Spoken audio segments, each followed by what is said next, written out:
Hello, good morning दोस्तों। मैं सौरभ सैनी प्रतिस्पर्धा क्लासेस के इस ऑनलाइन डिजिटल प्लेटफॉर्म पर आप सभी का स्वागत करता हूं। दोस्तों हमारा जो है ये विद्वान बैच चल रहा था और उसी विद्वान बैच में जो बेसिक क्लासेस थी वो आपके सामने आ रही होंगी।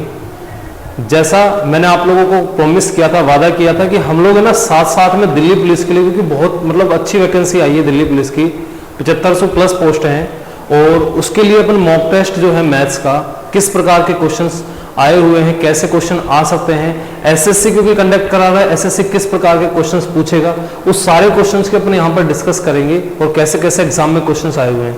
तो आज की क्लास में हम लोग एक मॉक टेस्ट जो है वो अपन ले लेते हैं। देखो पैरेलल में दोनों क्लासेस चलती रहेंगी। एक तरफ तो आपके विद्वान बैच की बेसिक क्लासेस जहां मैं आपको जोड़ना घटाना, आपके सामने जो वीडियो आई होगी आप देखना, बहुत बेसिक से मैं आप लोगों को सिखा रहा हूं, और पैरेलल में ये वाली क्लासेस आपके पास चलती रहेंगी जिसमें आप लोगों को क्या है क्वेश्चंस मिलते रहेंगे, क्योंकि कोई बच्चा अगर दिल्ली पुलिस के अगर टेस्ट लगाना चाहता है तो वो यहाँ से लगा सकता है। और ये जो क्लास है ना वो सभी के लिए बेनिफिशियल है। जो फर्स्ट टाइम तैयारी कर रहा है, ऑफलाइन ऑनलाइन कहीं भी आप पढ़ रहे हो तो ये क्लास आप ज्वाइन कर सकते हो। और अगर ऑफलाइन आप मेरे से पढ़ना चाहते हो तो प्रतिस्पर्धा क्लासेस अलवर जेल चौराहे पर हम लोग ऑफलाइन पढ़ाते हैं, तो आप वहां पर भी आके पढ़ सकते हैं। चलिए आज की क्लास अपन शुरुआत करते हैं, ठीक है। और प्रतिस्पर्धा क्लास जो है वो आपका हार्दिक स्वागत करता है। सफलता आपको होगी और प्रयास जो है वो हमारा रहेगा, ये हमारा जो है वाक्य है। और दिल्ली पुलिस के बारे में जैसा मैंने अभी आपको बताया है कि ये वर्दी को समर्पित बैच रहेगा। क्या आप इसके लिए तैयार हैं? क्या टोटल वैकेंसी जो है वो 7547 पोस्ट है, 7547, मतलब ये लगा सकते हो आप, बहुत वैकेंसियां हैं अगर आप सही तरीके से तैयारी कर रहे हैं तो, ठीक है। एग्जाम डेट इसकी आ चुकी है, 14 तारीख को नवंबर में स्टार्ट होगा। 14 नवंबर से ये स्टार्ट होने जा रहा है पेपर। 14 नवंबर को होगा, 14 तारीख को होगा, 16 को, 20, 21, 22, 23, 28, 29, 30, ये सारे नवंबर में डेट है। और जो दिसंबर है इसकी 1, 4 और 5 दिसंबर, यानी ऐसा कह सकते हैं हम लोग कि 14 नवंबर से, और ये एग्जाम चलने वाले हैं 5 दिसंबर 2023 तक। ऐसा अपन इसको कह सकते हैं कि जो एग्जाम डेट है वो इस प्रकार से इसकी रहने वाली है। आप तो ये मानकर चलना है कि आपकी तो एग्जाम डेट जो है ना 14 नवंबर है। जैसे अभी जून का टाइम चल रहा है और जून में लगभग हमारा आधा जून खत्म हो चुका है, ठीक है। और जून का आधा, फिर जुलाई, अगस्त, सितंबर, अक्टूबर और फिर नवंबर का हाफ, यानी कि ऐसा कह सकते हैं 4-5 महीने हमारे पास हैं। इन 4-5 महीनों में अगर हम चाहें तो, देखो एक तैयारी करने वाले बच्चों के लिए बहुत होते हैं 4-5 मंथ, और आप यहां से एक जो दिल्ली पुलिस में जो आपका वर्दी का जो सपना है उसको आप पूरा कर सकते हैं। और एसएससी द्वारा ये अब की बार जारी किया गया है, मैं बता देता हूँ, लास्ट ईयर भी एसएससी ने लिया था, इस बार भी एसएससी ले रहा है। तो ये जो है एसएससी किस प्रकार के क्वेश्चंस पूछता है उनकी अपन शुरुआत करने जा रहे हैं, ठीक है भाई। चलिए, तो सबसे पहले ये जो बैच है दिल्ली पुलिस को टारगेट करते हुए, दिल्ली पुलिस, एसएससी सबके लिए बेनिफिशियल है, क्योंकि एसएससी के द्वारा आए हुए जो क्वेश्चन है ना वो मैं इसमें आपसे पूछ रहा हूँ, ठीक है। तो ये क्वेश्चन लिखा हुआ है, चलिए शुरुआत कर रहे हैं अपन। क्वेश्चन है, एक दुकानदार अपनी वस्तुओं पर 40% की छूट देता है और उसके बाद भी 20% का लाभ कमाता है वो, और 2400 रुपए अंकित मूल्य वाली एक वस्तु के लिए दुकानदार कितना क्रय मूल्य भुगतान करता है, ये आपको बताना है। यानी कि कैसे क्वेश्चन में क्या दिया हुआ है आपको, एक तो 40% का डिस्काउंट दिया गया है। जो डिस्काउंट है वो कितने परसेंट का है बोलो, 40% का, और 20% का प्रॉफिट आप कमा रहे हो, यानी कि 40% की छूट देने के बाद भी, 40% का डिस्काउंट देने के बाद भी आप क्या कर रहे हो बोलो, 20% का प्रॉफिट कमा रहे हो। और उसका जो मार्क प्राइस है, अंकित मूल्य है, वो 2400 रुपए है। और यहाँ पर आपसे पूछा है कि सीपी कितना होगा, कॉस्ट प्राइस जो है वो कितना होगा, ये आपसे पूछा गया है, ठीक है। यानी सीपी आपसे पूछा है कि वस्तु का सीपी क्या होगा। देखिए इसको करने के काफी सारे तरीके हो सकते हैं इस क्वेश्चन को करने के, लेकिन मैं आपको सबसे आसान तरीका एक बता देता हूं। अगर आप जानते हो कि सीपी से एमपी का जो रेशो होता है, सीपी से जो एमपी का जो रेशो होता है वो होता है 100 माइनस डिस्काउंट परसेंट अपॉन में, ये होता है यहाँ पर 100 प्लस प्रॉफिट परसेंट, ठीक है। इस प्रकार से अगर लॉस परसेंट होता तो 100 माइनस लॉस परसेंट हो जाता। तो देखो सीपी से एमपी का रेशियो अपन निकालने जा रहे हैं, 100 माइनस डिस्काउंट परसेंट। डिस्काउंट आपको कितना परसेंट दिया हुआ है, आप कहोगे सर 40% दिया हुआ है, तो 100 माइनस 40 कितना हो जाएगा, 60 हो जाएगा अपॉन में। और प्रॉफिट आपको कितना दिया हुआ है, 20%, तो 100 प्लस 20 कितना हो जाएगा, 120 हो जाएगा। अगर यहाँ से सीपी से एमपी का जो रेशो है वो आप निकालना चाह रहे हो तो वो कितना आ जाएगा, यहाँ से 60 से कट जाएगा ये एक बार और ये 2 बार कट जाएगा, यानी 1:2 आ जाएगा इसका रेशो, 1/2 रेशो आ जाएगा। और आप अगर देख रहे हो कि अंकित मूल्य कितना दिया हुआ है, 2400 रुपए, जबकि यहाँ अंकित मूल्य का रेशो कितना है, 2, तो अपन ऐसा कह सकते हैं, क्या कह सकते हैं अपन, ऐसा कह सकते हैं भाई, क्या कह सकते हैं कि 2 यूनिट की जो वैल्यू है वो 2400 रुपए है। 2 यूनिट की जो वैल्यू है वो कितनी है 2400 रुपए। तो मुझे बताओ 1 यूनिट की वैल्यू कितनी हो जाएगी, क्या 1200 रुपए हो जाएगी क्या। और एक जो रेशो है वो किसका है, सीपी का है। इसका मतलब अपना जो सीपी आ जाएगा वो कितना आ जाएगा, 1200 रुपए आ जाएगा। इसलिए अपना सही आंसर क्या हो जाएगा, बी ऑप्शन जो है अपना एकदम सही आंसर हो जाएगा 1200 रुपए। ठीक है, तो इस तरीके से अपन इसको कर सकते हैं। क्या क्वेश्चन था एक बार दोबारा रिपीट कर देता हूं, आपको ये बात पता होगी, जहां पर भी आप कहीं पर भी पढ़े हुए होंगे आपने ये रेशो जरूर पढ़ा होगा, ये रिलेशन जरूर सीखा होगा कि सीपी से एमपी का जो रेशो होता है या एमपी से सीपी का, ये सीपी से एमपी का होता है 100 माइनस डिस्काउंट परसेंट अपॉन में 100 plus profit percent. Discount percent 40% दिया हुआ था तो 40 माइनस करेंगे, यहाँ से 60 आ जाएगा, और 20% का प्रॉफिट है तो 120 आ जाएगा। यहाँ से सीपी और एमपी का रेशो 1/2 आ गया। एमपी क्वेश्चन में 2400 जबकि अपना यहाँ पर 2 है तो 2 की वैल्यू 2400 तो 1 की वैल्यू कितनी हो जाएगी 1200 रुपए। तो ये अपना आंसर हो जाएगा क्योंकि सीपी हमसे पूछा गया था। ठीक है, चलिए सेकंड क्वेश्चन की तरफ अपन चलते हैं, दूसरे क्वेश्चन की तरफ। क्वेश्चन नंबर 2 लिखा हुआ है। देखो इस तरीके से क्वेश्चन आपके सामने बदल बदल कर आते रहेंगे क्योंकि एग्जाम में भी ऐसे ही क्वेश्चन आते हैं। एक व्यक्ति की आय जो है वो 95,000 रुपए है और उसका जो खर्चा है वो कितना है, व्यय कितना है 75,000 रुपए है। यदि उसकी आय में 18% और उसके खर्चे में 12% की अगर वृद्धि हो जाए तो उसकी बचत में कितने परसेंट की वृद्धि होगी, यानी सेविंग में कितना इंक्रीमेंट होगा, ये आपको बताना है। देखो कैसे करना है इस क्वेश्चन को, सबसे पहले मुझे बताइए। देखो यहां से इनकम और उसकी एक्सपेंडिचर दिया हुआ है, आई से मतलब इनकम या फिर आय और एक्सपेंडिचर, और एस का मतलब अपन यहाँ सेविंग निकालेंगे। आप चाहो तो 95,000 और 75,000 से कर सकते हो, लेकिन बहुत बड़ा डाटा हो जाएगा, फिर 18% निकालना 12% निकालना। आप क्या करो, इनका रेशो निकाल लो। यहाँ पर 95,000 यानी इनकम का और एक्सपेंडिचर का रेशो निकाल लो, यानी मैं ऐसा कह रहा हूँ कि 95,000 और 75,000 इनका अनुपात निकालेंगे। तो आप मुझे बताइए क्या 3 0 से 3 0 कट जाएगी और 19 के 5 के पहाड़े से 19 बार और 5 से कट जाएगा कितनी बार, 15 बार। ठीक है, तो 19:15 आ गया। यानी कहने का ये मतलब है कि अगर कोई आदमी 19 रुपए अगर कमाता है और 15 रुपए अगर खर्च करता है तो बताओ बचाता कितना है, सेविंग कितने रुपए करता है। आप कहोगे 4 रुपए की। इनकम अगर 19 रुपए है, 19 रुपए अगर इनकम है, एक्सपेंडिचर 15 रुपए है तो सेविंग कितनी हो गई, 4 रुपए की हो जाएगी। तो आप मुझे यहाँ पर बताओ, आगे क्वेश्चन में लिखा है कि यदि उसकी आय में 18% का इंक्रीमेंट हो जाए, 18% की क्या हो जाए बोलो, इसकी आय में 18% की क्या हो जाए, वृद्धि हो रही है, और खर्चे में कितने परसेंट की, 12% की वृद्धि हो रही है। तो यहाँ से 19 पे आपको क्या करना है, 18% का इंक्रीमेंट करना है, 18% का इंक्रीमेंट करना है, और 15 पर भी कितने परसेंट का इंक्रीमेंट करना है, 12% का। जैसा क्वेश्चन में लिखा हुआ है वैसा अपन कर रहे हैं। 19 पर 18% की वृद्धि अगर करनी है तो 19 का 18%, 19 का 18% कितना होता है, 19 × 18 अपॉन में 100 कर लेंगे, कितना परसेंट का है यहाँ पर। तो यहाँ से अगर करेंगे यहाँ पर तो 162 हो जाएंगे, अब 2 16 और यहाँ पर कितने हो जाएंगे 32 34, यानी कि 3 पॉइंट, इनको गुणा करेंगे 342, 100 का भाग देंगे तो 3.42, यानी इतने परसेंट का क्या हो गया, इतने रुपए का क्या हो गया, वृद्धि हो गई। कितने रुपए की वृद्धि हो गई, 3.42 रुपए की। ठीक है, और 15 पर 12% की वृद्धि होगी। तो 15 पर 12% की वृद्धि है तो 15 गुणा 12/100 करेंगे यहाँ पर, तो 12 को 15 से गुणा करते हैं 180 आ जाएगा, और 100 से डिवाइड करेंगे तो 1.8, तो ये 1.8%, 1.80 रुपए की क्या हो गई एक्सपेंडिचर पर। जैसा क्वेश्चन में लिखा हुआ होता है ना, सेम वैसा ही करना है, आपको अपनी तरफ से कुछ नहीं करना है। और यहाँ पर मुझे बताओ, इनकम अगर 3.42 रुपए बढ़ी है, एक्सपेंडिचर 1.80 रुपए बढ़ा है, तो मुझे बताओ सेविंग कितनी बढ़ गई होगी। इनका डिफरेंस निकालेंगे, 3.42 में से यानी 3.42 में से 1.80 घटाएंगे तो यह आ जाएगा 2, और यहाँ पर आ जाएगा 6 और यह आ जाएगा 1, यानी 1.62 रुपए जो है वो क्या हो जाएगा, सेविंग पे एक्सपेंडिचर हो जाएगा। यहाँ पर सेविंग पर इंक्रीमेंट हो जाएगा, 4 से जो है यहाँ पर बचत जो है वो कितनी बढ़ गई है, 1.62। तो आप मुझे बताओ यहाँ पर क्वेश्चन में अगर आपको यहाँ पर क्वेश्चन पे अगर आपको सेविंग का यहाँ पर इंक्रीज परसेंट निकालना है बचत का, तो 1.62 रुपए की तो वृद्धि हुई है, किस पर हुई है, 4 पर हुई है। और परसेंट के लिए क्या करते हैं बोलो, गुणा में 100 करते हैं, 100 करते हैं। तो पॉइंट का जब साइन हटाएंगे यहाँ से तो बटे में क्या आ जाएगा, 100 आ जाएगा, और आप 100 से 100 काट दोगे तो 4 के पहाड़े से इसमें भाग देना है, 4 एकम 4, 4 चौक 16, 0 और 4 पंजे 20, यानी कि काटने के बाद आंसर आ गया 40.5%। तो बचत जो है वो कितनी बढ़ जाएगी, 40.5%। ऑप्शन सी इसका एकदम सही आंसर हो जाएगा। ठीक है, क्या बता रहा हूँ मैं एक बार दोबारा समझाता हूँ मैंने क्या सिखाया है। एक व्यक्ति की आय 95,000 और 75,000 थी, आप चाहो तो 95 और 75,000 रख के घटा लेना, उससे भी आ जाएगा। लेकिन क्या करते हैं हम इसको रेशो निकाल लेते हैं, आसान तरीका मैं आपको सिखा रहा हूँ। यहाँ से अनुपात निकाल लिया, 19 और 15 का आ गया। अगर एक आदमी 19 रुपए कमाता है और एक्सपेंडिचर खर्चा 15 रुपए करता है तो बचत 4 रुपए की हो रही है। क्वेश्चन में आगे लिखा था उसकी आय में, उसकी इनकम में कितने % की वृद्धि हो रही, उसकी इनकम में 18% की वृद्धि हो रही। उसकी इनकम में कितने % की वृद्धि हो रही, 18% की। उसकी इनकम में कितने % की वृद्धि हो रही भाई, 18%। तो 19 पर 18% बढ़ाओगे तो 3.42 बढ़ जाएगा।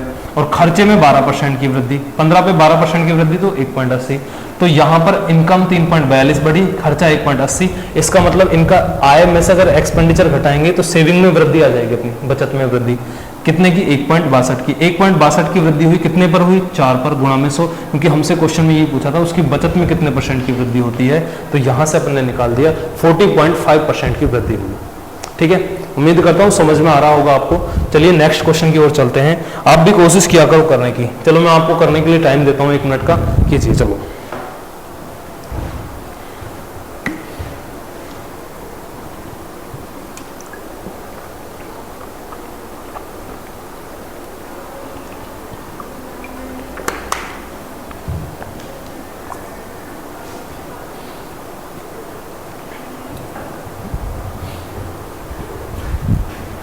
क्वेश्चन लिखा हुआ है, पढ़ लिया होगा आपने, कोशिश किया करो, वीडियो को रोक के आप कोशिश किया करो करने की पहले खुद ही। एक डीलर ने एक वस्तु पर 72,000 रुपए के अंकित मूल्य पर 20% की छूट दी। अंकित मूल्य जो है उसका मार्क प्राइस जो है वो कितना है, 72,000 है, 72,000 रुपए है इसका जो मार्क प्राइस है। और उस पर डिस्काउंट कितना दिया है, 20% का। और उसको 10% की क्या हुई है बोलो, लॉस हुआ है।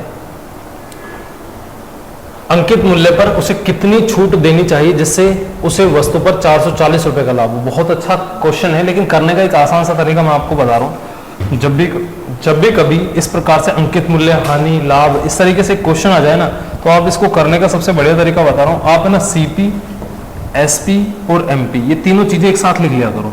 सीपी का मतलब क्रय मूल्य, कॉस्ट प्राइस, एसपी का मतलब विक्रय मूल्य, और एमपी का मतलब होता है अंकित मूल्य या मार्क प्राइस। अब सबसे पहले आपको 2 बातें पता होनी चाहिए। क्या पता होना चाहिए कि डिस्काउंट जो है वो ऑलवेज किस पर दिया जाता है, हमेशा किस पर दिया जाता है, मार्क प्राइस पर, अंकित मूल्य पर। ठीक है, और डिस्काउंट देने के बाद सेलिंग प्राइस आता है, विक्रय मूल्य आता है। ये 2 बात आपको पता होनी चाहिए।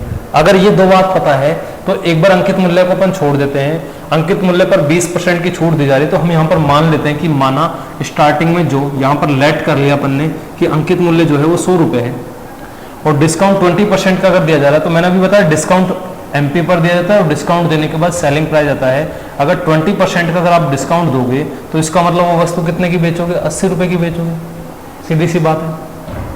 और क्वेश्चन में कह रहा है कि ऐसा जब उसने काम किया ना तो उसने 10% की हानि जो है वो की। अब मुझे बताओ हानि और लाभ जो है वो क्रय मूल्य और विक्रय मूल्य पर होती है। अगर 10% की अगर हानि हो रही है तो मुझे एक बात बताओ, 10% की हानि होने के कारण जो सीपी है वो कितना आ जाएगा। अब आप कहोगे सर 10% की हानि हो रही है तो जो 80 है वो 90 की वैल्यू है, 90 की वैल्यू है, और गुणा में कर देंगे 100। ये बात आपको पता होगी। सीपी और एसपी आपको निकालना आता होगा। ये छोटी छोटी सी बेसिक सी बातें हैं। अगर किसी को नहीं आता तो मैं एक बार बता देता हूँ। देखो मैंने हमेशा क्लास में सिखाता हूँ आप लोगों को कि देखो हर चीज में फ्रैक्शन लगाने की जरूरत है नहीं, इसमें फ्रैक्शन ऐसे लगाने की जरूरत है नहीं। सीपी आपको हमेशा 100% मानना होता है। जो भी ऑफलाइन में स्टूडेंट मेरे से पढ़े हुए हैं उनको मैंने सिखा रखा है कि सीपी हमेशा 100% माना करो, और एसपी जो है अगर प्रॉफिट हो तो प्लस कर दिया करो, लॉस हो तो माइनस। जैसे 10% का लॉस हो रहा है तो 90% हो जाएगा। ये अपनी तरफ से आपने मान लिया। अब क्वेश्चन में मुझे बताओ एसपी कितना दिया हुआ है, 80 दिया हुआ है, क्वेश्चन वाली वैल्यू ऊपर और आप वाली वैल्यू नीचे जो आपने मानी 90% मानी। ठीक है, और गुणा में कर देंगे जिसकी वैल्यू आपको सीपी निकालना है, तो सीपी अगर निकालना है तो 100 से मल्टीप्लाई कर देंगे। तो ये तो लिखा मैंने 80 जो है वो एसपी दिया हुआ है, आपका जो एसपी आया था 90% था, और इनटू में 100 कर दिया। यहाँ से 10 से 10, यानी यहाँ पर मैं क्या लिख सकता हूँ, यहाँ मैं लिख सकता हूँ 800/9। देखो ये सारे के सारे क्या है, एक तरीके से अनुपात में होते हैं, रेशो में होते हैं। और 800/9 हटाने के लिए मुझे 9 से प्रत्येक पद को गुणा करना पड़ेगा, यानी सीपी का जो रेशो है वो कितना आ जाएगा 800, एसपी का कितना आ जाएगा 9 से जब सबको गुणा करेंगे, 9 से जब सबको अपन मल्टीप्लाई करेंगे यहाँ पर तो क्या आ जाएगा, जैसे 9 से यहाँ गुणा किया, 9 से यहाँ गुणा करेंगे, 9 से यहाँ गुणा करेंगे, तो ये सभी जगह जब 9 से गुणा करेंगे तो 9 8 72 720, और यहाँ पर आ जाएगा 900। ठीक है, क्योंकि ये बटे में आ रहा था ना इसलिए अपन ने इसको चेंज कर लिया। तो 800 अनुपात 720 अनुपात 900 आ गया है। और मुझे एक बात आप लोग ये बता दीजिए, क्वेश्चन में अंकित मूल्य कितना दिया हुआ है 72,000 रुपए, और आपने कितना माना है 900 रुपए, क्योंकि अब 900 हो गया, आपने 900 माना है, क्वेश्चन में 72,000 है। थोड़ा छोटा कर देता हूं इसको मैं, तो यहां पर मुझे ये बता दीजिए आप लोग, क्योंकि जगह थोड़ी कम पड़ रही है, ठीक है। यहां पर 900 है, तो क्या आप ऐसा कह सकते हो कि 900 की वैल्यू जो है वो कितनी है, बोलो 72,000। अगर 900 की वैल्यू 72,000 रुपए है तो 1 यूनिट की वैल्यू कितनी आ जाएगी, 900 इसके बटे में चला जाएगा, 72,000 बटे में 900, तो 900 से जब अपन इसको काटेंगे तो ये आ जाएगा 80, 9 8 72, 80 रुपए आ जाएगी 1 यूनिट की वैल्यू। जब 1 यूनिट की वैल्यू 80 है तो आपसे क्या पूछ रहा है, अंकित मूल्य पर उसे कितनी छूट देनी चाहिए ताकि उसे वस्तु पर 440 रुपए का लाभ हो। तो एक बार है ना यहाँ पर एसपी निकाल लेते हैं, एसपी कितना आएगा, यहाँ पर एसपी निकाल लेते हैं कि एसपी भाई साहब कितना आएगा, 720 की वैल्यू निकाल लेते हैं। तो 720 की जो वैल्यू है, क्यों निकाल रहे हैं अभी समझ में आ जाएगा, 720 गुणा में 80, ठीक है। तो एसपी कितना आ जाएगा, 0 0 8 दूनी 16, यहाँ पे है ना 856 और 1 57, तो आ जाएगा 57,600 रुपये। अगर ये 72,000 रुपये था तो ये कितना आ जाएगा अपना, 720 की जो वैल्यू है वो आ गई कितनी, 57,600 रुपये, ठीक है। जब ये कितना था 72,000, ये जब 72,000 रुपये क्वेश्चन में दिया गया था तो ये आ गया 57,600 रुपये। अब मुझे एक बात बताइए आप लोग, क्या कहा है, अंकित मूल्य पर उसे कितनी छूट देनी चाहिए जिससे उसे वस्तु पर 440 रुपये का लाभ हो। और एक बार यहाँ पर सीपी और निकाल लेते हैं, सीपी कितना आएगा क्वेश्चन में, ठीक है। थोड़ा और छोटा करना पड़ेगा क्योंकि जगह कम हो रही है, तो ठीक है, यहाँ से थोड़ा सा आप इसको एडजस्ट करना है इसको। तो सीपी और निकाल लेते हैं, सीपी कितना आएगा यहाँ से, सीपी जो है वो 800 की जो वैल्यू अपन निकालने जाएंगे तो 800 की जो वैल्यू है वो आ जाएगी 80 से गुणा करके, कितनी 8 ही उठी 64,000 रुपये आ जाएगी भाई। तो यानी कि ये सीपी जो आ गया अपना, ये आ गया 64,000 रुपये। थोड़ा बड़ा लग रहा है सवाल, लेकिन एकदम आसानी से मैं आपको समझा दूंगा। ये 64,000 रुपये सीपी आ गया है। अब मुझे एक बात बताओ, यहाँ पर ये जो डिस्काउंट 20% का दिया था ना, ये 72,000 से इस पर डिस्काउंट देने के बाद ही आया था, लेकिन क्वेश्चन ये पूछना चाह रहा है अंकित मूल्य पर उसे कितनी छूट दी जानी चाहिए ताकि उसे वस्तु पर 440 रुपये का लाभ हो। अगर वस्तु उसने 64,000 रुपये की खरीदी थी तो इसकी वैल्यू अपने को निकालने की वैसे जरूरत है नहीं, यहाँ पर इसकी वैल्यू निकालने की जरूरत नहीं है, ठीक है ना, इसकी वैल्यू को मत निकालो। अगर 64,000 रुपये की वस्तु खरीदी थी और उसको अब 440 रुपये का लाभ हो रहा है, तो मुझे बताओ कितने की बेचेगा। तो 440 इसमें ऐड कर देंगे तो आप कहोगे सर उसका जो सेलिंग प्राइस है नया वाला वो आ जाएगा 64,440 रुपये, ये उसका सेलिंग प्राइस आ गया। 64,440 रुपये सेलिंग प्राइस आ गया। बेच यहाँ पर अंकित मूल्य कितना था 72,000 रुपये, तो डिस्काउंट कितना आ जाएगा, तो 72,000 में से 64,440 रुपये घटाएंगे। तो यहाँ पर देखो, यहाँ घटा देता हूँ मैं 72,000, इसमें से 64,440 रुपये अगर हम घटाते हैं तो यहाँ से हमें पता चल जाएगा डिस्काउंट कितने रुपए का दिया है, ठीक है भाई। तो यहाँ से आ जाएगा 9 5 और यहाँ पर 11 में से 7, तो 7560 रुपये का डिस्काउंट आ जाएगा। लेकिन आपसे डिस्काउंट परसेंट पूछा है, तो डिस्काउंट परसेंट आप जानते हो, डिस्काउंट कितना है 7560, किस पर दिया गया है ये 72,000 रुपये पर, और गुणा में क्या कर देंगे 100 कर देंगे, ठीक है। 2 0 से 2 0 कट जाएंगे, 1 0 से 1 0 कट जाएगा, और यहाँ से काट लेते हैं अपन 8 के पहाड़े से 8 नाम 72, और यहाँ से 8 से कट जाएगा 72, और 8 से नहीं कट रहा 9 से काट लेते हैं अपन इसको, ना ऐसा करते हैं 9 से काट लेते हैं, 8 से नहीं कट रहा तो 9 से काट लेते हैं, ठीक है। तो यहाँ पर 9 से काट लेते हैं, 9 8 72 और 9 से काट लेते हैं 9 8 72 और 9 4 36, ठीक है। 4 से काटेंगे तो 4 दूनी 8 और 4 दूनी 8 21 बार, तो 21 में अगर 2 का भाग देते हैं तो अपना आंसर आ जाएगा 10.5%। देखो एक बार मैं दोबारा समझाता हूँ इस क्वेश्चन को, क्या क्वेश्चन था, अपना आंसर आ गया डी ऑप्शन 10.5%, ठीक है। थोड़ा सवाल कैलकुलेशन थोड़ी बड़ी हो गई है, बाकी एक बार समझाने की कोशिश करता हूँ। हर एक चीज़ समझाई है मैंने आप लोगों को, इसलिए थोड़ी बड़ी लग रही है देखने में। देखो एक डीलर है, उसने क्या है वस्तु का जो अंकित मूल्य वो 72,000 रुपये रखा और 20% की छूट दी और 10% की हानि ली। उसने अंकित मूल्य 72,000 रुपये रख दिया और 20% की छूट दी। आपने 72,000 को छोड़ो, आपने माना कि अंकित मूल्य 100 रुपये था, 20% का डिस्काउंट दिया तो कितने की बेची 80 रुपये की, और 10% की अगर हानि ली है तो वो सामान जो खरीदा होगा ना वो 800/9 रुपये का खरीदा होगा। ये 9 हटाने के लिए मैंने क्या किया, 9 से प्रत्येक पद को गुणा कर दिया, यहाँ 800 आ गया, यहाँ 720 आ गया और यहाँ 900 आ गया। अब आप जानते हो 900 रुपये का अंकित मूल्य आपके हिसाब से था, लेकिन क्वेश्चन में 72,000 दिया गया, तो 900 जो है 72,000 के बराबर है, तो 1 80 के बराबर हो जाएगा। अगर 1 यूनिट 80 के बराबर है तो 800 यूनिट कितने के बराबर हो जाएंगे, ये हो जाएंगे 64,000 के बराबर। जब 800 64,000 के बराबर, इसका मतलब सामान आपने खरीदा तो 64,000 का था और यहाँ पर लिखा कितना था 72,000 रुपये। लेकिन क्वेश्चन ये जानना चाह रहा है कि भाई अंकित मूल्य पर उसको कितनी छूट देनी चाहिए, कितनी छूट देनी चाहिए ताकि उसको उस वस्तु पर 440 रुपये का लाभ हो जाए। वो क्या है कि अब तक वस्तु पर हानि उठा रहा था 10% की, तो 440 रुपए का लाभ कमाना चाह रहा है, तो वस्तु को बेचेगा कितने की? 64,000 खरीदी, 440 का लाभ, तो 64,440 रुपए की बेचेगा। 64,440 रुपए की बेच रहा है और लिखा उसने 72,000 रुपए, तो 72,000 की वस्तु 64,440 रुपए में अगर वो बेच रहा है, तो इस बात का मतलब ये है कि 7,560 रुपए का उसने डिस्काउंट दिया है। 7,560 रुपए का डिस्काउंट किस पर दिया है? 72,000 पर, गुणा में क्या कर देंगे? 100 कर देंगे, तो सरल कर लिया, यहाँ से अपना आंसर आ गया 10.5%। एक बात बता देता हूँ मैं, एसएससी जो क्वेश्चंस पूछने लग गया है ना आजकल, वो क्वेश्चन तो उसी आधार पर आ रहे हैं जैसे पहले आते थे, लेकिन है ना इसमें क्या थोड़ी कैलकुलेशन डालने लग गया। जैसे छोटी नॉर्मल सी कैलकुलेशन थी, तो ये ऐसी थोड़ी बहुत कैलकुलेशन वो डालता है। ठीक है, चलिए अगले क्वेश्चन की ओर चलते हैं। तो ये एडवांस मैथ का मेंसुरेशन का एक क्वेश्चन आ गया है आपके सामने, इसको आपको करना भी। ठीक है, चलिए करिए, पढ़िए सवाल को और करने की कोशिश कीजिए।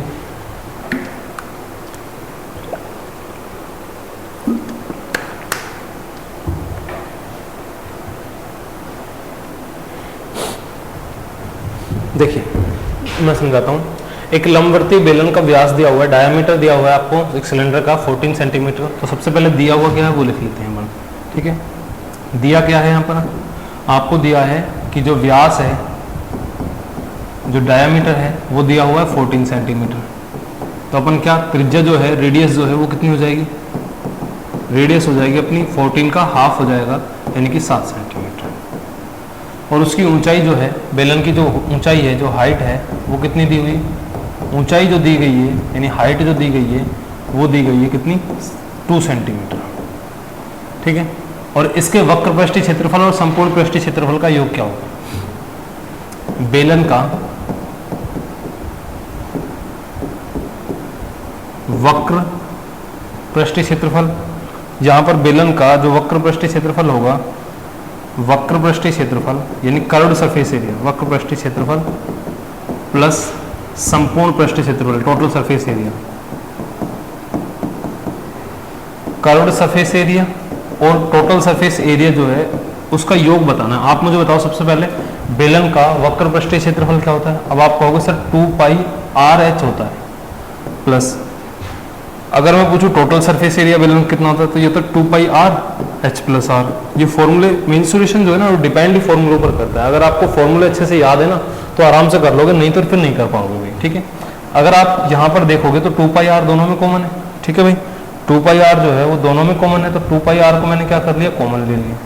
यहाँ से कॉमन आ गया 2πr, तो बच क्या गया? h प्लस 2πr अगर कॉमन आ गया तो क्या बच गया? h + r। तो यहाँ से मुझे बताइए आप लोग, इसको मैं थोड़ा सा ऊपर कर देता हूँ। यहाँ से अब वैल्यू रख लेते हैं अपन, 2 × पाई की वैल्यू कितनी? 22/7। r का जो मान आपको दिया हुआ है वो कितना दिया हुआ है? 7 इंटू में ये बन जाएगा 2h + r। 2h + r, h की वैल्यू कितनी है? 2, तो 2 + 2 4, 4 और r की जगह 7 रखेंगे तो 11, तो इधर 11 आ जाएगा। 7 से तो 7 कट जाएगा यहाँ पर, और 22 × 2 कितने होते हैं? 44। 44 को 11 से अगर मल्टीप्लाई करेंगे तो यहाँ पर आप यूनिट डिजिट देख सकते हो कि एक ही ऑप्शन में है 484। ठीक है, 11 से मल्टीप्लाई करेंगे तो इतना सेंटीमीटर स्क्वायर आ जाएगा। तो ये अपना सी ऑप्शन अपना आंसर हो जाएगा। ठीक है, कुछ नहीं करना, सिंपल एडवांस मैथ जो है ना, जैसे देखने में बहुत ज़्यादा टफ लगती है हम लोगों को कि बहुत टफ होगी, ऐसा होता नहीं है। एडवांस टफ नहीं होती बिल्कुल। आपको अगर फॉर्मूले याद हैं, आपको थ्योरम्स पता है तो बहुत आसान होती है। बेलन का वक्र पृष्ठीय क्षेत्रफल क्या होता है? 2πr/h। संपूर्ण पृष्ठीय total surface area 2πr/h + r, दोनों में कॉमन ले लिया 2πr/h + h और प्लस में h + r बच गया। तो यहाँ पर 2 × पाई की वैल्यू 22/7, r की वैल्यू 7 दी हुई थी, h और r, h और h कितने हो गए यहाँ पर? 2 और 2 4, और r की जगह 7, 7 और 4 11, गुना कर लिया, सोल्व कर लिया, अपना आंसर। ठीक है, चलिए अगले क्वेश्चन की तरफ चलते हैं।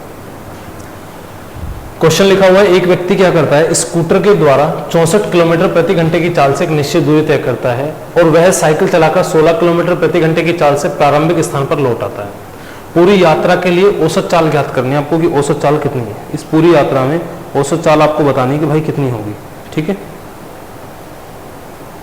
इस पूरी यात्रा में औसत चाल बतानी कितनी होगी। बहुत आसान क्वेश्चन है, एकदम आसान क्वेश्चन है, ध्यान रखना। औसत चाल आप लोगों को बतानी है कि औसत चाल क्या होगी। कभी भी आपको अगर एक निश्चित दूरी के लिए, कोई निश्चित दूरी पे जा रहा है, वो औसत चाल निकालने के अलग अलग तरीके होते हैं।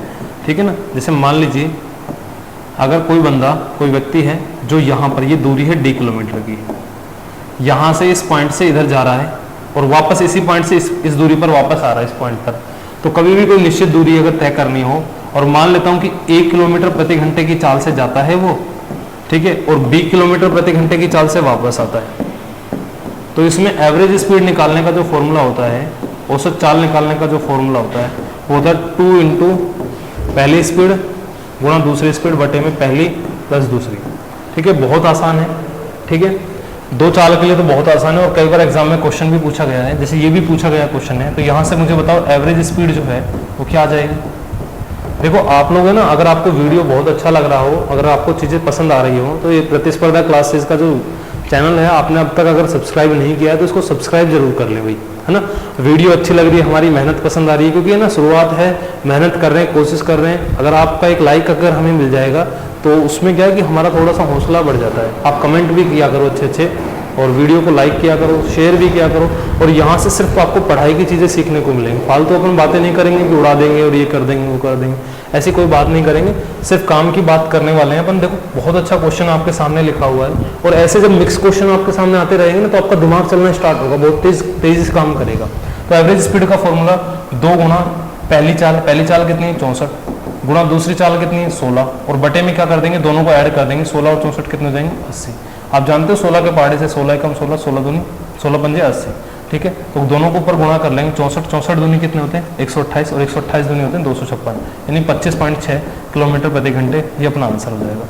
मैंने ऊपर नीचे 2 से गुणा कर दिया, 10 बन गया, 10 का मतलब एक डिजिट के बाद पॉइंट, तो 25.6 किलोमीटर ये अपना आंसर हो जाएगा। देखो 25.6, देखो एक चीज देख रहे हो 26.5 और 25.6, जल्दबाजी में ऑप्शन में गड़बड़ी मत कर देना भाई। थोड़ा ऐसा लगेगा सिमिलर से हैं, लेकिन थोड़ा सा ही थोड़ा ध्यान रखना आप लोग इन चीजों की। तो ये एवरेज स्पीड, ये तो 2 चाल के लिए, अगर 3 चाल आ जाती तो फिर एवरेज स्पीड कैसे निकालते बताओ। तो 3 गुणा ए गुणा बी गुणा सी, अगर 3 चाल आ जाती तो क्या नीचे ए प्लस बी प्लस सी कर देते क्या। ऐसा मत करना, बिल्कुल गलत हो जाएगा, ध्यान रखना भाई। ए प्लस बी प्लस सी नहीं आएगा, ध्यान रखना। यहाँ पर यहाँ क्या आएगा, फिर यहाँ पर आएगा A B plus B C plus C. लेकिन ऐसे कब तक करेंगे हम लोग, इसके लिए ना एक और तरीका मैं आप लोगों को बता देता हूँ, ध्यान रखना। एक चीज ध्यान रखना भाई, क्या हो रहा है देखो, अगर कभी भी स्पीड दे दे आपको, जैसे मान लो दिया हुआ है एक तो 3 किलोमीटर प्रति घंटे, एक 4 किलोमीटर प्रति घंटे और एक 5 किलोमीटर प्रति घंटे, तो इसको ऐसे फॉर्मूले के करने के अच्छा है आप है ना, इसका आप एलसीएम लेके कर सकते हो। इस प्रकार से एलसीएम ले लो कि 3, 4 और 5 का एलसीएम कितना आ जाएगा, यहाँ पर 60 आ जाएगा। इसको आप डिस्टेंस मान लो कि मुझे 60 किलोमीटर की दूरी तय करनी है। अब 60 किलोमीटर की दूरी, जैसे मान लो ये ए व्यक्ति है, ये बी व्यक्ति है और ये सी व्यक्ति है। अब आपसे पूछा तीनों की एवरेज स्पीड क्या होगी, तो तरीका बता रहा हूँ मैं आपको करने का क्वेश्चन को। ऐसे क्वेश्चन को किस तरीके से कर सकते हैं, अगर 3 स्पीड दी गई है और आपको 3 लोग चल रहे हैं, इनकी एवरेज स्पीड पूछिए, तो आप ये देख लो कि डिस्टेंस कितनी है, कॉमन डिस्टेंस देके रखेगा।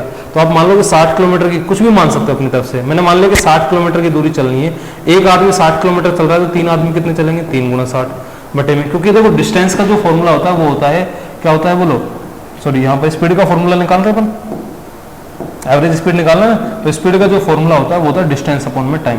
तो यहाँ पर टोटल डिस्टेंस कितने चल रहे हैं, 3 गुना 60, टोटल टाइम कितना लग रहा है, यानी ए कितना टाइम ले रहा है, बी कितना ले रहा है, सी कितना ले रहा है। 60 किलोमीटर की दूरी है, 3 किलोमीटर प्रति घंटे की चाल से चलने में ये लेगा 20 घंटे। ठीक है, बी कितना लेगा, ये लेगा 15 घंटे। डिवाइड कर देंगे डिस्टेंस में स्पीड से, और 60 में 5 का भाग दोगे तो 12 घंटे ले गई। तो टोटल टाइम कितना लगा, 20, 30, 35 और 45 और 10 47, तो 47 से भाग दे देंगे, इतना किलोमीटर प्रति घंटा। इसको सोल्व कर लेंगे, अपनी एवरेज स्पीड आ जाएगी। 4 अगर स्पीड देता तो यहाँ पर 4 गुना कर देते, 5 देता तो 5 गुना कर देते, और अलग अलग टाइम निकालकर ऐसे क्वेश्चन जब आगे आएंगे तो उसको भी मैं समझाऊंगा, और चैप्टर वाइज जो विद्वान बैच है उसमें पूरा डिटेल से मैं आपको समझाऊंगा। ठीक है, चलिए नेक्स्ट क्वेश्चन की ओर चलते हैं अपन। चलिए इसको करिए आप लोग, बहुत आसान क्वेश्चन है, एग्जाम में पूछा गया है।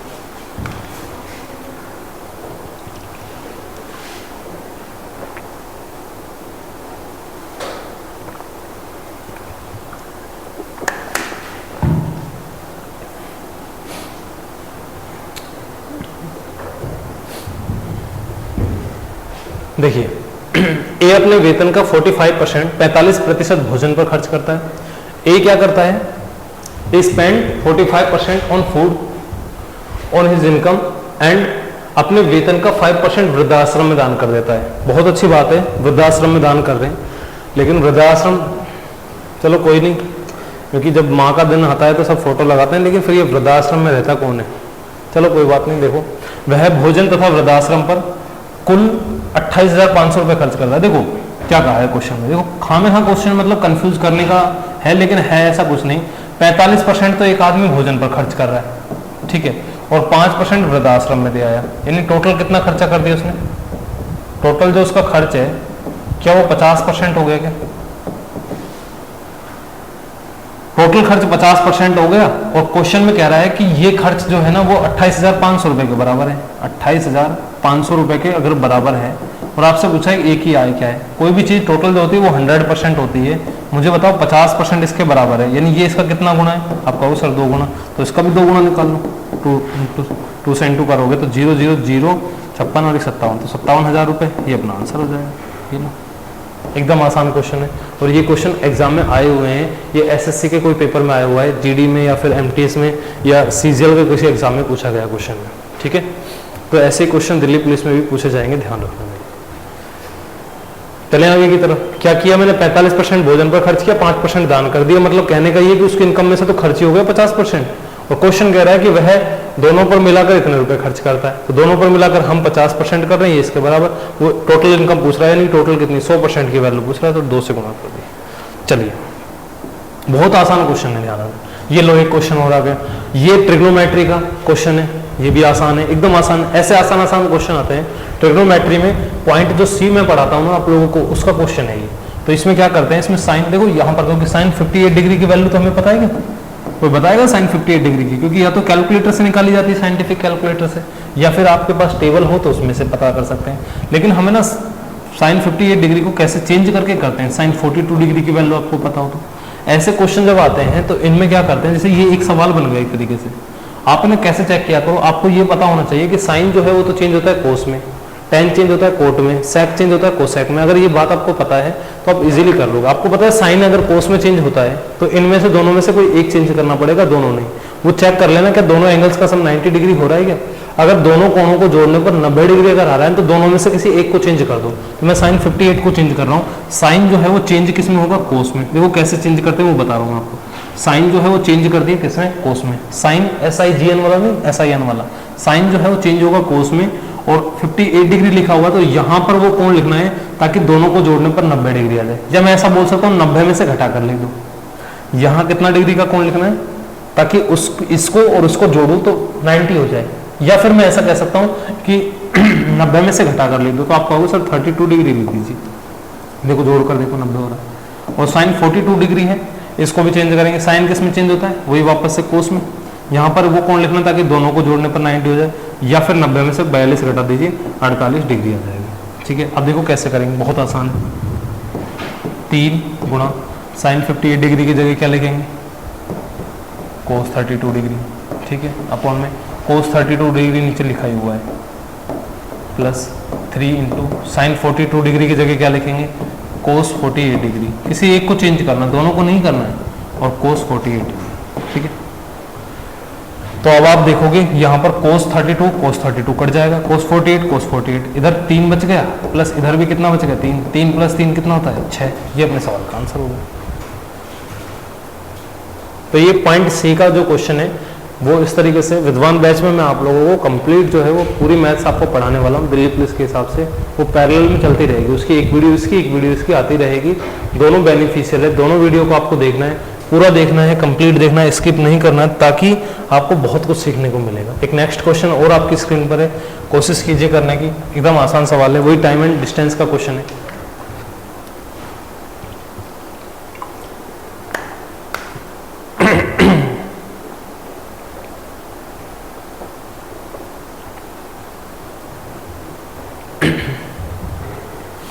चलिए देखो, कोशिश किया करो आप लोग करने की।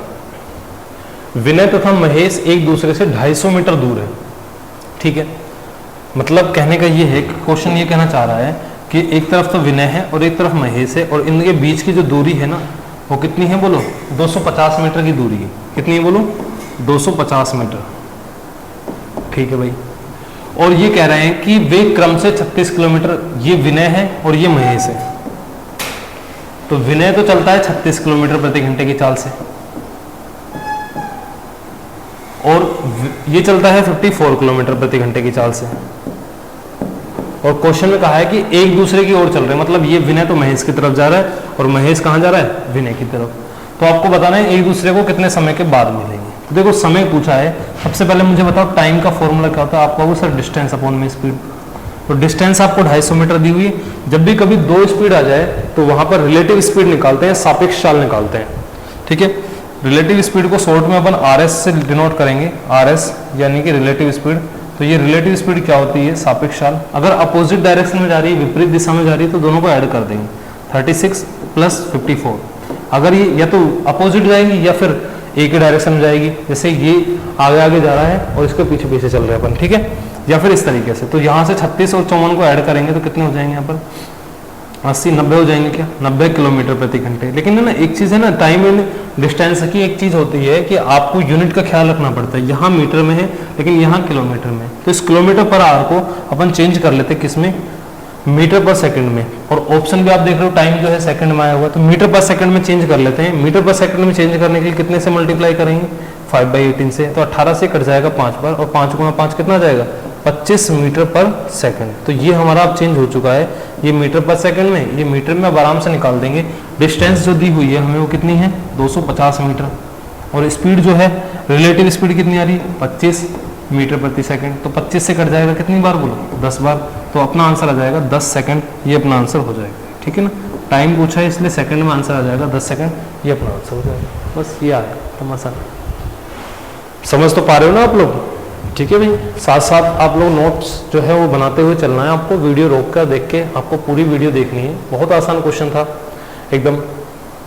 चलिए भाई अगली तरफ। इस प्रकार के क्वेश्चन में ना 3 प्रकार से क्वेश्चन पूछे जाते हैं। जैसे अब ये 10 सेकंड आ गया, एक क्वेश्चन इसमें ये पूछ लेगा कि बताइए जो विनय है वो कितनी दूरी तय कर चुका है, या फिर आपसे पूछ लेगा कि महेश कितनी दूरी तय कर चुका है, या दोनों जो है महेश के द्वारा चली गई दूरी कितनी है या विनय के द्वारा। एक क्वेश्चन तो टाइम का बन गया, दूसरा क्वेश्चन ये पूछ लेगा कि विनय ने कितनी दूरी तय की या फिर महेश ने कितनी की। ठीक है, कैसे निकालेंगे वो, यहाँ से इनकी जो स्पीड है वो मीटर पर सेकंड में निकाल लेंगे। जैसे आप जहाँ पर इसमें मैं बता देता हूँ, इसको थोड़ा छोटा कर लेते हैं बस। 3 प्रकार से क्वेश्चन बनते हैं। जैसे एक तो टाइम का बनेगा, दूसरा जो क्वेश्चन इसमें बनेगा वो ये बनेगा कि बताइए विनय के द्वारा चली गई दूरी, विनय के द्वारा दूरी कितनी दूरी तय की जाएगी। तो दूरी निकालने के लिए दूरी का फॉर्मूला होता है, डिस्टेंस का formula speed into time. Speed को 36 को आप मीटर पर सेकंड में कन्वर्ट करने के लिए क्या करोगे, 5/18 से गुणा। और विनय चला के, क्योंकि 10 सेकंड के बाद दोनों मिल गए, इसका मतलब विनय जो है 10 सेकंड चला है, तो आप 18 से काटोगे इसको 2 बार, 2 गुणा 5 10, 10 को 10 से गुणा करोगे तो विनय चला है 100 मीटर। ठीक है, अगर विनय 100 मीटर चला है तो महेश कितना चला है, 150 मीटर, टोटल दूरी ही 250 मीटर है। तो ये तो 100 मीटर चल पाया है और ये 150 मीटर, महेश ने ज्यादा दूरी तय की है। ठीक है, इसका मतलब महेश जो है वो थोड़ा सा स्पीड ज्यादा तेज है उसकी, तो कह सकते हैं कि वो अपना शायद वेट कम करना चाह रहा हो, शायद भाग के आया हो, कैसे भी कह सकते हैं, कुछ कह नहीं सकते। और विनय जो है अपनी मस्ती में मस्त चल रहा है, इसलिए धीरे धीरे चल रहा है। 100 मीटर चल पा रहा है, 150 मीटर चल पा रहा है। ठीक है, इसमें तीसरा जो क्वेश्चन पूछा जाएगा वो पूछा जाएगा कि ये दोनों कितने समय के बाद मिलेंगे। क्वेश्चन में एक टाइम दे देगा कि ये सुबह 10 बजे चलना शुरू करते हैं, ठीक है, इस तरीके से। तो मुझे बताओ कितने बजे बाद मिलेंगे, तो 10 बजकर कितने सेकंड पर मिलेंगे, 10:00 मिनट और 10 सेकंड पर मिलेंगे। ठीक है, इस तरीके से, क्योंकि 10 सेकंड लग रहे हैं। कई बार क्या होता है जैसे 2-2, 3-3 घंटे लग जाते हैं, तो सुबह 10 बजे चलना शुरू किए और मान लो किसी को लग गए 2 घंटे और 20 मिनट, तो अपन क्या कहेंगे, सुबह अगर 10 बजे चलना शुरू किया तो अपन कहेंगे 12:20 पर वो एक दूसरे से मिलेंगे।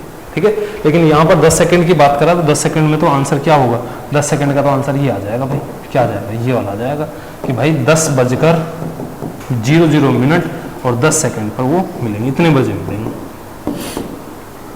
ठीक है, तो ये नॉर्मल सी बात थी, बेसिक सी बात थी। अगले क्वेश्चन की ओर चलते हैं अपन, जो नेक्स्ट क्वेश्चन है। बहुत बढ़िया सवाल है ये, एकदम इतना जबरदस्त सवाल है आपके सामने, लेकिन है एकदम आसान अगर आपको समझ में आता है तो। ये एवरेज का क्वेश्चन है और एग्जाम की दृष्टि से वेरी इंपॉर्टेंट है। ऐसा कोई एग्जाम नहीं है जिसमें ये इवन नंबर का और ये ऑड नंबर का क्वेश्चन ना पूछा जाता हो, सम और विषम संख्याओं का। चलिए कोशिश कीजिए करने की एक बार इस क्वेश्चन को।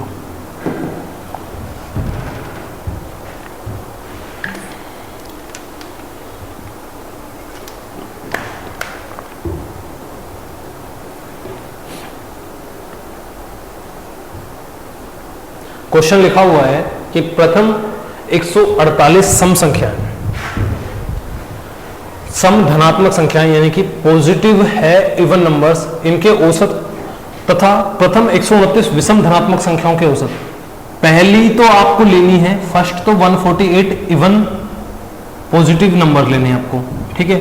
अच्छा एक बात मुझे बताओ, छोड़ो पहले इस बात को, इसको बताओ। देखो दो, अगर मैं आपसे कहता हूं कि प्रथम, अगर मैं आपसे कहता हूं प्रथम 5 सम संख्याएं कौन सी होंगी, प्रथम 5 सम संख्याएं, तो आप कहोगे सर 2, 4, 6, 8 और 10 यही होंगी, ठीक है।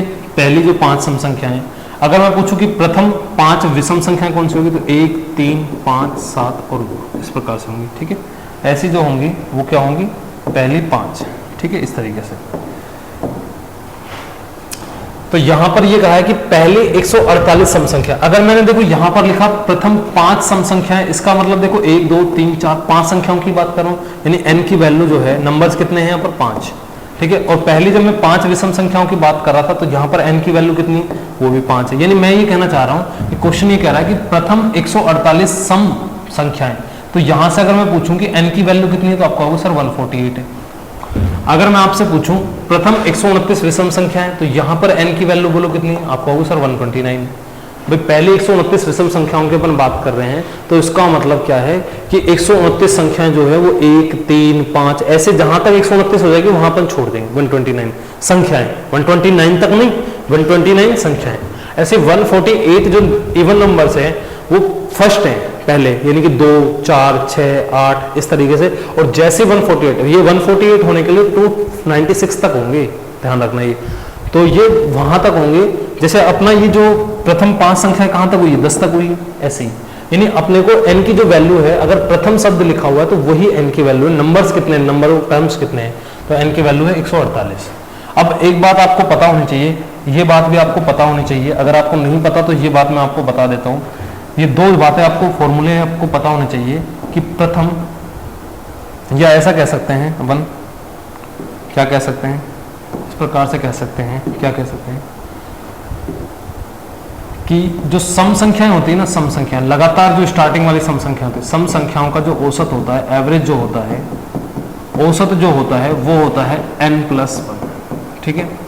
और विषम संख्याओं का जो औसत होता है, ओड नंबर्स का जो विषम संख्याएं होती है, ये ओड नंबर की अपन बात कर रहे हैं, इनका जो एवरेज होता है, इनका जो औसत होता है वो होता है केवल n, ठीक है। ये इवन नंबर की अपन बात कर रहे हैं। जैसे अगर मैं पूछूं कि प्रथम 50 विषम संख्याओं का औसत क्या होगा, तो n होगा। प्रथम 50 में नंबर ऑफ, देखो ये चीज ध्यान रखना, मैंने पूछा कि प्रथम 50 विषम संख्याओं का औसत,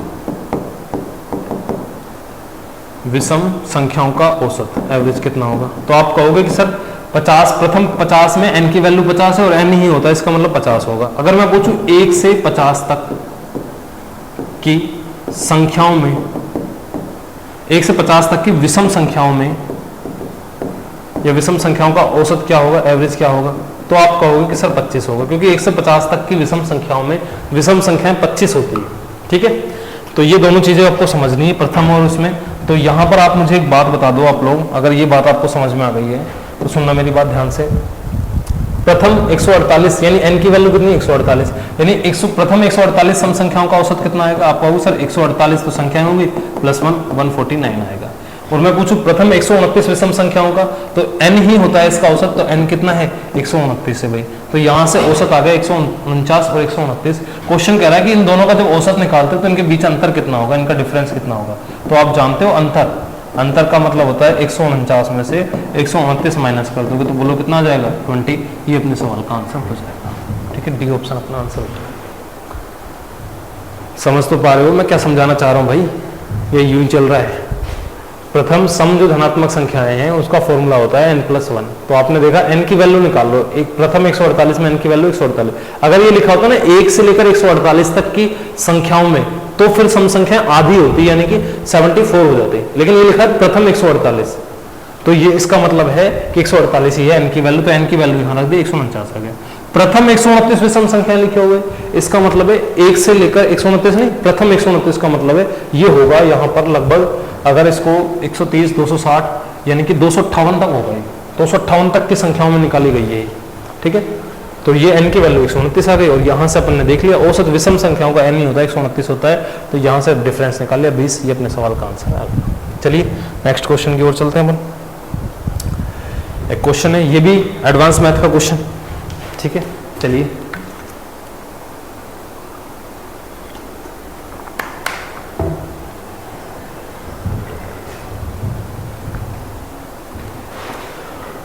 एक ठोस गोले की त्रिज्या दी हुई है आपको 42 सेंटीमीटर। इसे पिघलाकर छोटे गोले समान छोटे गोले बनाए जाते हैं जिनमें से प्रत्येक की त्रिज्या 7 सेंटीमीटर है। इस प्रकार छोटे गोलों की संख्या कितनी होगी, ठीक है। इस प्रकार आपको छोटे गोलों की संख्या बतानी कितनी होगी। आप क्या एक बात जानते हो क्या, मेंसुरेशन के अंदर, क्षेत्रमिति के अंदर कभी भी कोई भी चीज अगर पिघलाकर बनाई जाती है ना, पिघलाकर कोई भी चीज अगर बनाई जाती है तो एक बड़ी चीज को पिघलाकर दूसरी चीज बनाते हो तो उनका जो वॉल्यूम है वो हमेशा समान होगा। जैसे मान लो कोई लोहे की एक बॉल है मान लो, और आप उसको पिघला रहे हो, तो पिघलाओगे तो मेल्ट करोगे तो लोहा जो है, जितना लोहा उसमें लगा हुआ है, और उसी लोहे से छोटी छोटी गोलियां बनानी या कुछ भी बनाना है तो सेम ही तो लोहा जाएगा उसमें, यानी कि वॉल्यूम क्या होगा, समान होगा, दोनों का आयतन समान होगा। तो यही कह रहे हैं कि एक ठोस गोला है, उसकी त्रिज्या दी हुई है, इसको पिघलाकर, तो जो बड़ा गोला है, जो ठोस गोला है, यानी कि बड़े गोले का जो है आयतन, या ऐसा बड़े गोला बोल देता हूं उसको, बड़े गोले का आयतन, बड़े गोले का जो आयतन है, वॉल्यूम है, वो किसके बराबर हो जाएगा, बोलो, बराबर हो जाएगा। कितने छोटे गोले बनाए जा रहे हैं, पिघलाकर समान छोटे गोले बनाए जाते हैं जिनमें से प्रत्येक की त्रिज्या इतनी। इस प्रकार बने छोटे ठोस गोलों की संख्या कितनी होगी, पता नहीं कितने बनाए जा रहे हैं, मान लेता हूं n जो है वो छोटे गोले बनाए जा रहे हैं, छोटे और ठोस गोले बनाए जा रहे हैं, तो छोटे गोले का, ठीक है, n बनाए जा रहे हैं, एक गोले का आयतन को n से गुणा कर देंगे। मुझे बताओ बड़े गोले का आयतन का सूत्र क्या होता है, गोले का आयतन बड़ा हो चाहे छोटा हो 4/3 पाई r क्यूब होता है भाई, ठीक है। और अगर यहाँ पर छोटा अगर है, बड़े के लिए मैंने कैपिटल R ले लिए रेडियस, तो यहाँ पर 4/3 आयतन, चाहे गोला चाहे छोटा हो चाहे बड़ा हो, फॉर्मूला आयतन का ये होता है 4/3 पाई r क्यूब।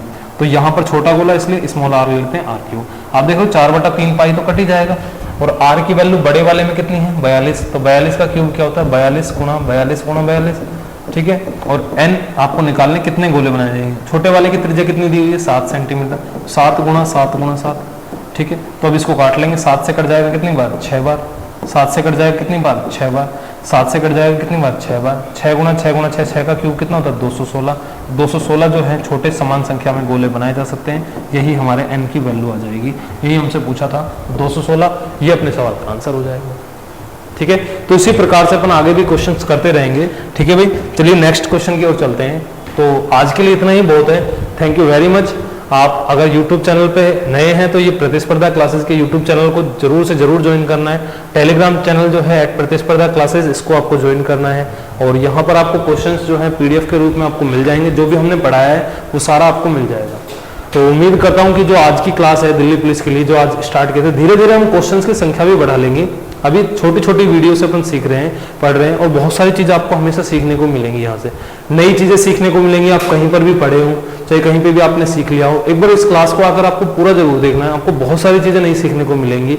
फालतू बातें अपन नहीं करेंगे, केवल काम की बातें करेंगे। तो आज के लिए इतना ही पढ़ते हैं, और मैंने कहा है कि चैनल पर नए हैं तो आप लाइक करना है, आपको चैनल को शेयर करना है, सब्सक्राइब भी करना है, और इसको इस तरीके से दोस्तों को भी बताना है, और ऐसी क्लासेस देखने के लिए आपको चैनल को जरूर सब्सक्राइब करना है, ठीक है। तो आज के लिए इतना ही पढ़ते हैं, thank you very much, thank you.